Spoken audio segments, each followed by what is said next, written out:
À travers cette table ronde, on va aborder les différentes étapes de la création et de l'émotion dans le cadre d'un film. En tout cas, pour l'instant, on parle de projet de film d'animation, film réel. Donc, on va avoir Nathalie Blanc ici à ma droite, donc, qui est professeure et chercheur en psychologie à l'université Paul Valéry de Montpellier, qui va nous brosser un portrait, déjà une définition de l'émotion d'un point de vue psycho. Définir les émotions, c'est moi qui m'y colle en premier, c'est pas facile.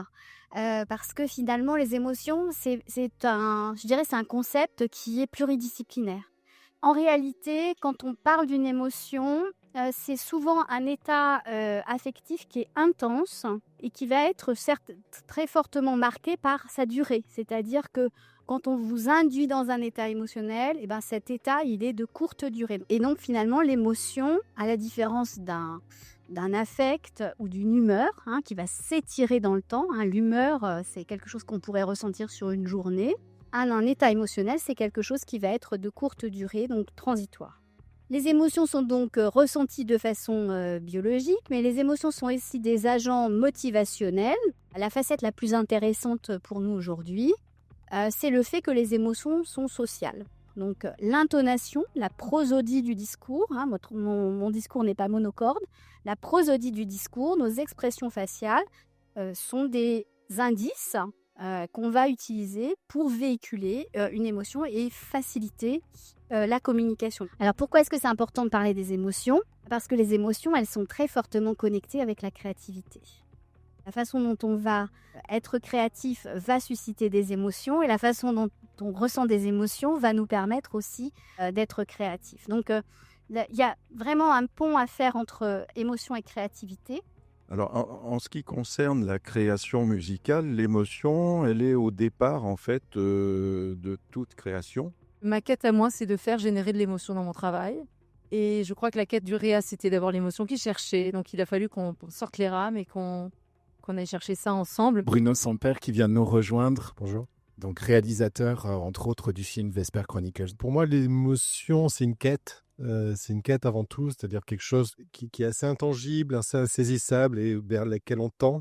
Je dirais que les compositeurs sont nos meilleurs alliés en tant que réalisateurs pour provoquer une émotion. Ce que je vous propose, c'est qu'on bascule un petit peu justement dans votre univers, dans Vesper Chronicles. Donc je vais présenter le teaser.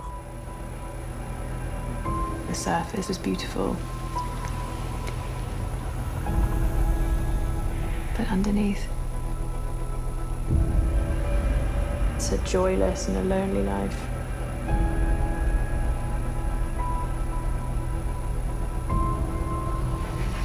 But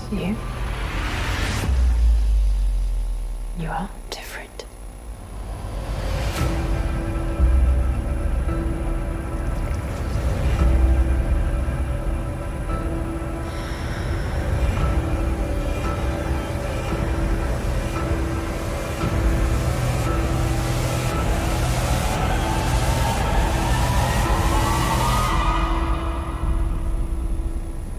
Vesper, you can change everything.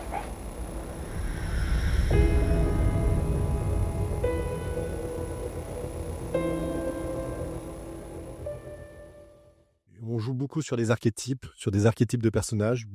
L'intérêt de l'archétype, c'est que, en général, l'archétype est attaché directement à une référence. Donc, on n'a pas besoin de réintroduire ou de recréer cette référence dès le départ. Sur tout le film, en fait, on a essayé de jouer avec cette idée de tactilité.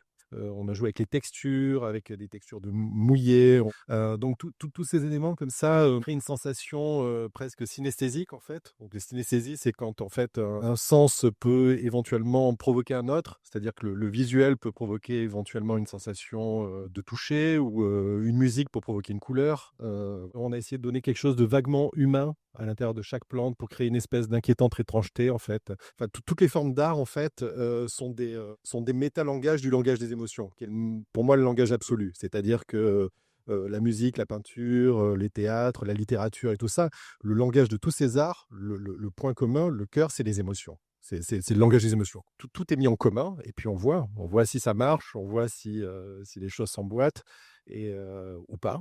Et des fois, elles s'emboîtent et elles s'emboîtent tellement bien qu'elles provoquent une émotion. Je suis ravi là, que tu aies évoqué la musique de cette manière, Bruno, parce que c'est intéressant. Parce que ça veut dire que la rencontre se fait en amont au film, bien sûr, avec le compositeur, et que le compositeur accompagne le travail. Alors c'est exactement ce qu'on essaye d'inculquer, nous, à nos étudiants. Il faut que vous arriviez, vous, à traduire particulièrement les émotions que vous voulez faire apparaître dans votre film. Nous, on intervient sur le côté audio, vous intervenez sur le côté image. Et les deux, il faut qu'ils soient en adéquation. Alors la difficulté en animation, contrairement à la prise de vue réelle, c'est que les images se font très lentement. Donc le compositeur, il a du mal parce qu'il travaille sur l'animatique, souvent. Donc il a du mal à se projeter. Comment la mélodie, l'harmonie, le rythme et l'orchestration sont-ils utilisés pour traduire et amplifier les émotions à l'écran? Et on voit la petite fille et on voit, alors je vais parler de son caractère parce que la musique va devoir refléter ça. Une petite fille qui sautille dans tous les sens, qui est heureuse. Et la musique doit prendre aussi en compte le lieu géographique, qui est le Mexique. On a besoin d'avoir la main sur tous les éléments pour pouvoir suivre, partir d'une musique folklorique, mais aller suivre l'émotion d'un personnage qui est plongé dans un rêve. Voilà, je vais vous montrer quand même un petit peu le comportement d'une mélodie. Alors ça, c'est juste la mélodie.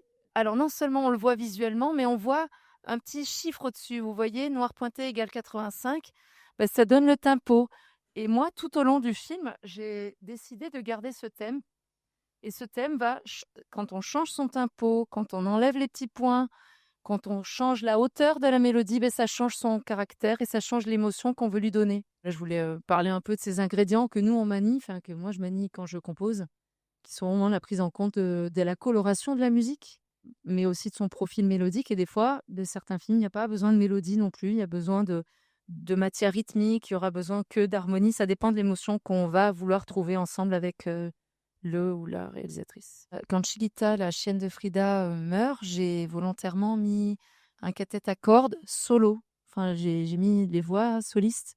Et c'est un peu un signal qu'on est dans une intimité soudaine. Et même si c'est le même thème, on fait entendre des cordes à vide aussi, qui rappellent la fin de la vie, en fait, tout simplement. Un violon à vide dans les aigus sur les cordes à vide, il n'y a plus de vie musicale. Il y a des signaux qui peuvent être transcrits très clairement entre l'émotion et la musique, je crois. Hein. La musique a influencé notre montage, par exemple. Il y a des scènes qu'on a enlevées, il était en train de composer, et il se rendait compte qu'à un moment donné, ça bloquait. En fait, cette scène-là ralentissait. Donc, à un moment donné, on a enlevé une scène. Et voilà. Et donc, du coup, on a gagné en fluidité, même dans la narration. Selon le public ciblé, si vous produisez quelque chose pour les enfants, ils n'ont pas forcément la même lecture, parce qu'ils n'ont pas le même bagage émotionnel, ils n'ont pas le même vécu, ils n'ont pas la même capacité à interpréter certaines situations. Donc voilà, à qui on s'adresse et quelle est la coloration émotionnelle de ce qu'on veut transmettre. Enfin, ce qui est intéressant, c'est d'essayer de travailler toutes les émotions, parce que les émotions fonctionnent en contraste par rapport aux autres aussi. Enfin, c'est-à-dire que si vous voulez provoquer la tristesse, il faut pouvoir provoquer la joie à côté pour que ta tristesse soit encore plus triste. Il faut que, en fait, c'est toujours, voilà, si tu es sur une seule émotion, tu vois, pendant toute ton œuvre, en fait, ça devient monotone, il n'y a plus rien qui passe, en fait. Tu vas créer une émotion de peur d'autant plus forte que tu vas créer une émotion de confort juste avant qui était encore aussi forte, en fait. Je souhaite qu'on remercie très très chaleureusement chacune de ces personnes. Merci beaucoup. Merci à vous en tout cas. Merci beaucoup.